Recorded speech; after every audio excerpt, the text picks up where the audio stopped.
Asia is all set to rule this decade, with the International Monetary Fund placing its bets on India and China to steer global growth through rough weather this year. The global financial institution says that the two neighbors are expected to contribute more than 50% of global growth in 2023. According to the IMF, apart from India and China, other Asian economies will contribute 25% to global growth this year, with the other world economies contributing 25% too. While the rest of the world faces economic uncertainties, improvements in supply chains and the service sector will push Asia-Pacific region's growth to 4.7% this year from 3.8% in 2022.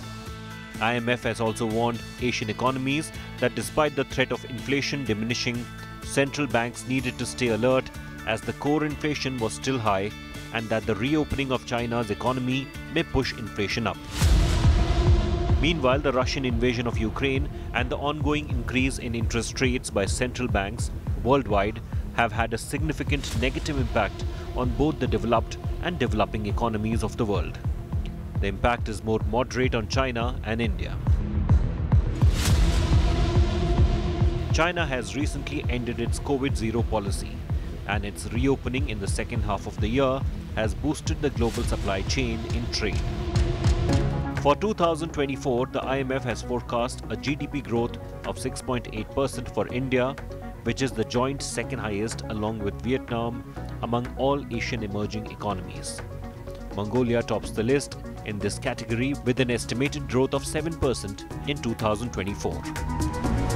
It's not just the IMF which is positive on the two Asian giants. Last year, a study from the National Bureau of Economic Research said both India and China will likely become the world's leading economies in the coming decades. Bureau Report, Business Today Television.